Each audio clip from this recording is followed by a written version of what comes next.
요즘 참 많은 가정이 흔들리고 있다는 이야기를 많이 하죠.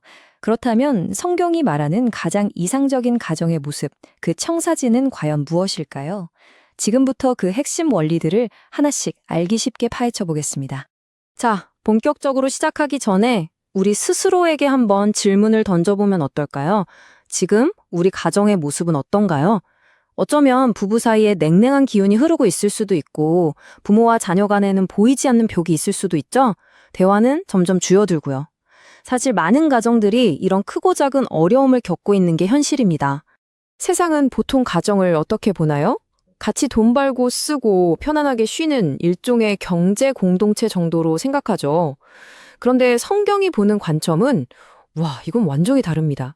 성경은 가정이 인간끼리 만든 사회적인 계약이 아니라 하나님이 직접 설계하고 세우신 첫 번째 거룩한 기관, 다시 말해 이 땅에 세워진 작은 천국이라고 선포합니다.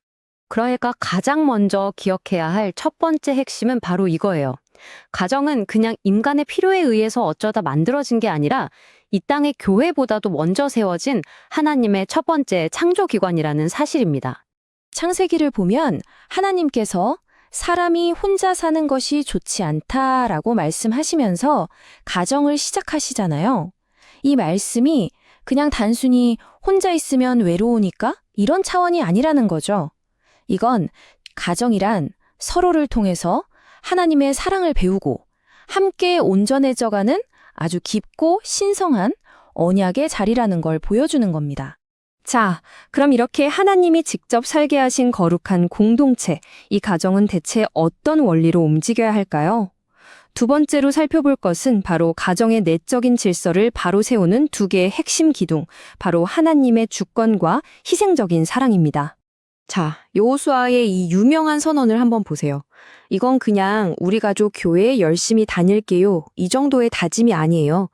이건 말 그대로 우리 가정의 모든 결정권, 모든 가치관의 주인을 하나님으로 모시겠다는 주권 이전 선언인 거죠. 이 집의 진짜 주인이 누구인지 분명히 하는 것, 바로 여기서 모든 게 시작됩니다. 하나님이 주인이신 가정은 구체적으로 어떤 모습일까요?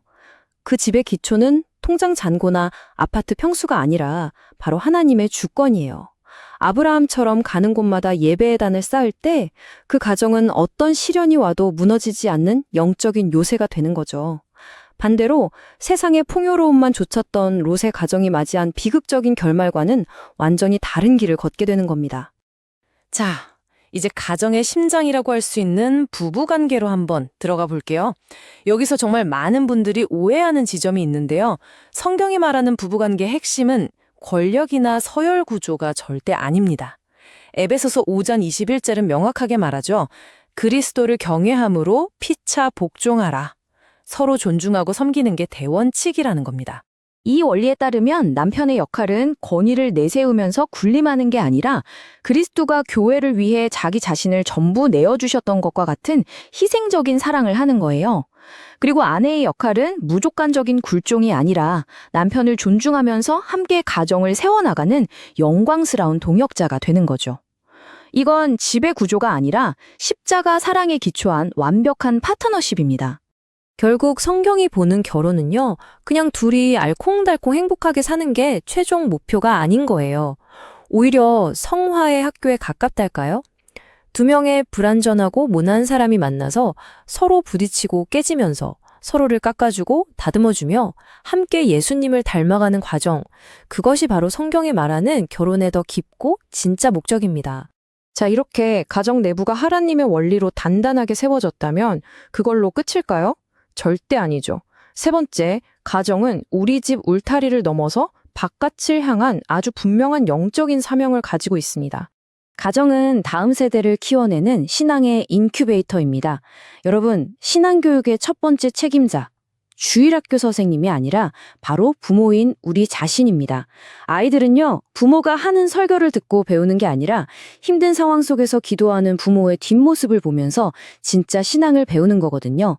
우리가 자녀에게 물려줄 수 있는 최고의 유산은 바로 이겁니다. 그런데 이상과 현실은 참 다르죠. 우리 모두가 아마 경험해 봤을 거예요.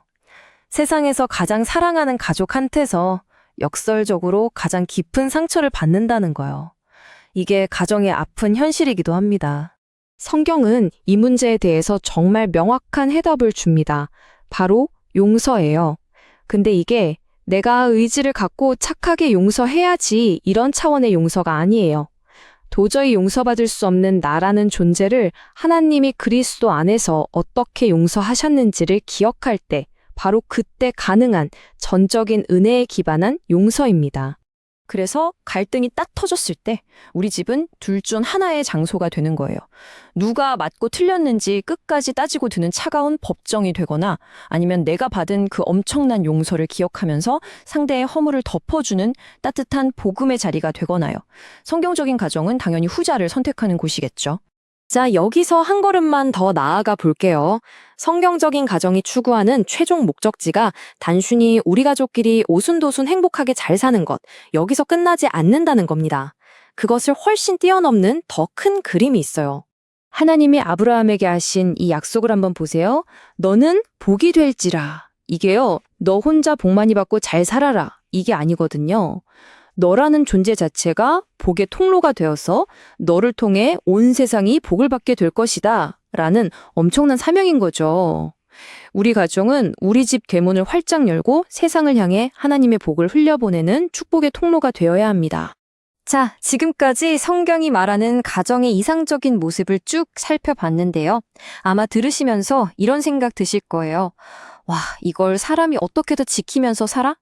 바로 그 지점에서 우리는 가장 근본적이고 중요한 질문과 마주하게 됩니다.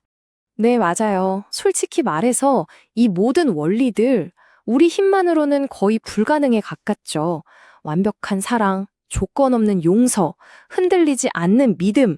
이건 뭐 인간의 노력만으로는 닿을 수 없는 경지처럼 느껴지잖아요.